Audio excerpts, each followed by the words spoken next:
Hey guys, Peter here and I'm back with another video for you. So let's talk about the AMD Capsaicin event that have just ended a few hours ago.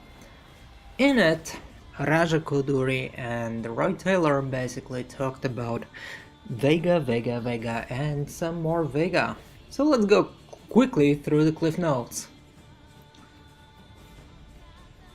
Let's look at the What Vega. we know currently about First Vega equation, is what has their been high bandwidth cache, their humanly next gen optimized compute high units, bandwidth their cache, new geometry designed pipeline, for and small their scale new size pixel systems. engine, Second, advanced like pixel I engine said, as they they have call new it. compute units, Russia basically said it all. improved 4K ultra gaming and next gen VR experience.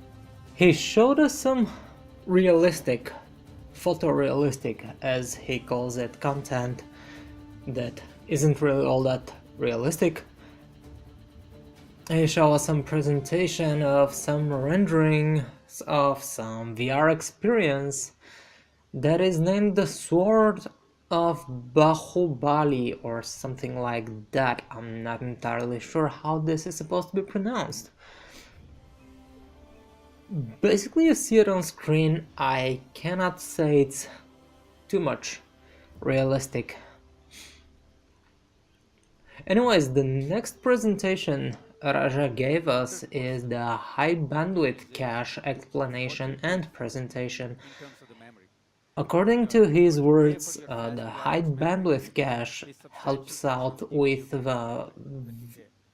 Without high bandwidth cache with today, video PC RAM gaming can only utilization. really take advantage of I 50 don't minutes think of I gaming. had an Next gen issue has so with much video 25 with of VRAM memory. utilization so far, but On obviously there were some issues with that. the So the high bandwidth system on the cache right has high obviously bandwidth cache helps. controller on. You can see AMD how showed us smoothly some it's Deus running, Ex and demo, the which you can see system the on the left, huge both are running difference together. there It's turned is, off. The bandwidth 50% cache is average on. It will be FPS, repositioned and in basically that mode. double the minimum And you can FPS, and the see up minimum to FPS is 50% much more 100% average FPS important and much improvement, and more actually more impressive importantly, thing than the average. 1.2x min FPS. That's the more important kind of gameplay metric, right? Double. Next up, It's we not have half. something called Put rapid simply, packed math, which is, this feature was well, possible because Raja didn't its use explain of it as well, minimum so bandwidth nobody knows what that data type. actually is.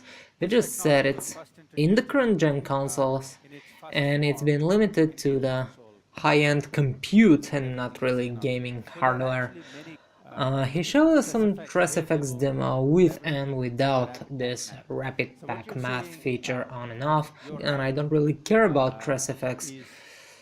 is the As shaded long as the area is game rapid is pack math. good, We're running double the speed. TressFX is There are not opt needed. instructions that can leverage That's the FP16 completely different format. story.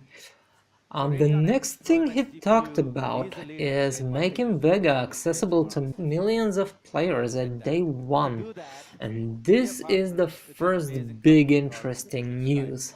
So let me introduce Ian Raja Coughlin, talked the about the CEO. Liquid Sky Okay, collaboration with AMD, where basically you have Ian, an ad welcome on board. supported game Actually, streaming online.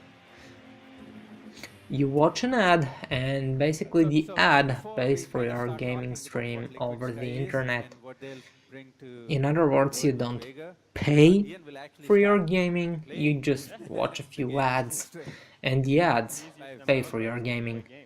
Yes. That's really So great Ian has news. Nvidia a Surface. obviously already Um, is it's offering a some Surface kind of a gaming service PC, like that, but this is and basically he's free actually playing online Battlefield 1 on his game phone streaming. from streaming You play on right some from his server somewhere.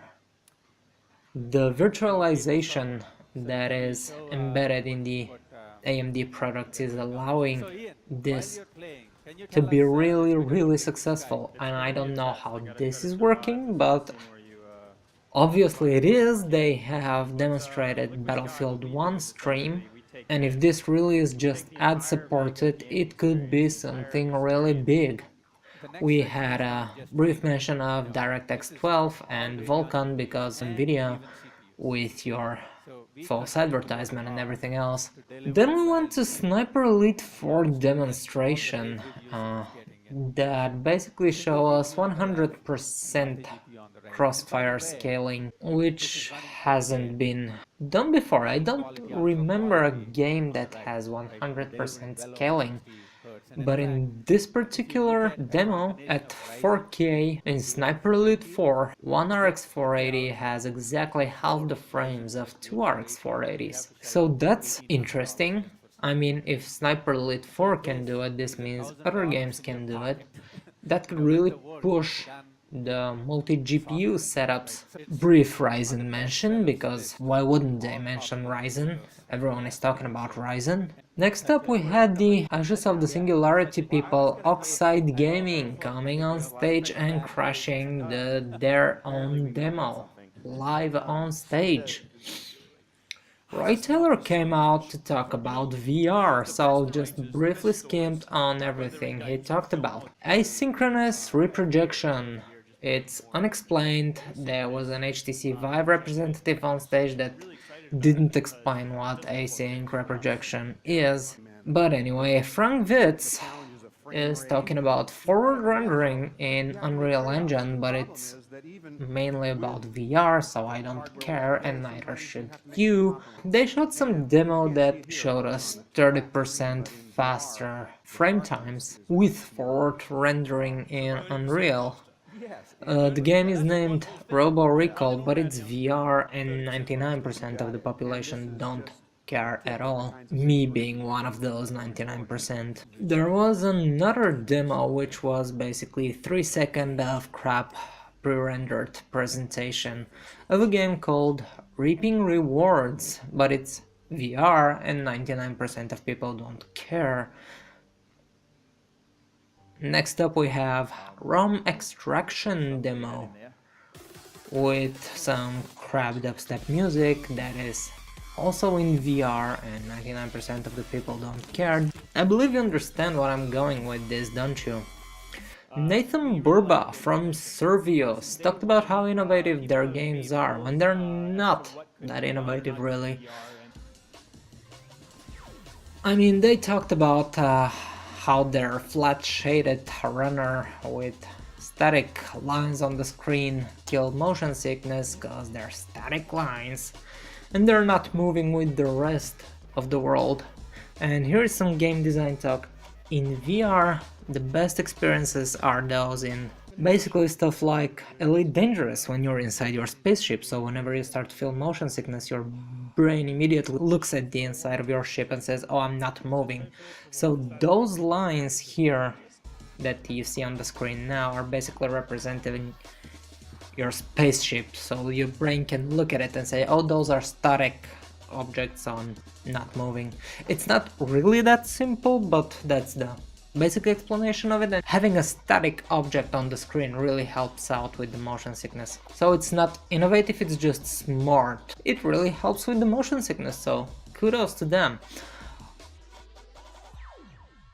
Kyle Bennett from Hard OCP came out and he jizzed all over the place about VR and some new VR video series, but it's all VR and 99% of the people don't care, and neither am I, and neither should you.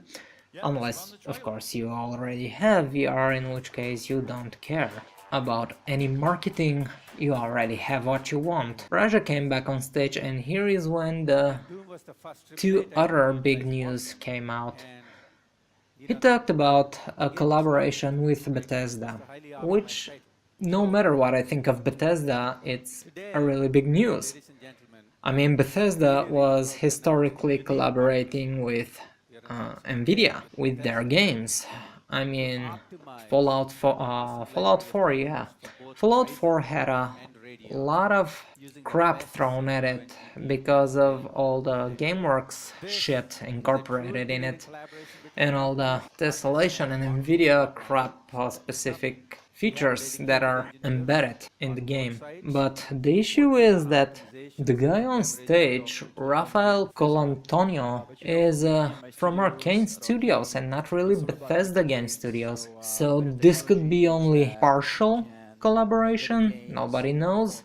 There is nothing said about other titles all they talked about was Prey. There was nothing about Quake Champions nor future Elder Scroll Online features or anything like that. They simply said, yeah, Prey will be optimized for Vega, and that was about it. But it's still, like it or not, it's a really big news. And the other thing was the Vega branding, which was the greatest trolling ever.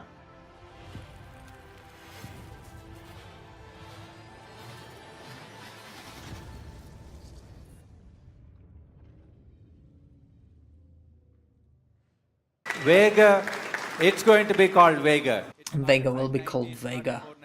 I mean, I like the name, I don't like the logo. The logo looks worse than mine, and come on, you all looking at my logo in the bottom right corner. And this logo is worse than mine, so yeah. Okay, I'm fine with the naming scheme, I'm not fine with the logo. Basically, that was it was just some talk about stuff. I'm most curious to see what will happen with the game streaming service, because this could really be something big for many people. The guy at Liquid Sky already said they have like 1.5 million consumers, and if they are all moving towards Vega and AMD, this could be a really big hit for AMD. The Bethesda collaboration could also be something really big, but this time around we don't know anything more specific than Prey will be AMD optimized. So yeah, that will be all from me for today. Thank you very much for watching, and I'll see you in the next video. Bye bye.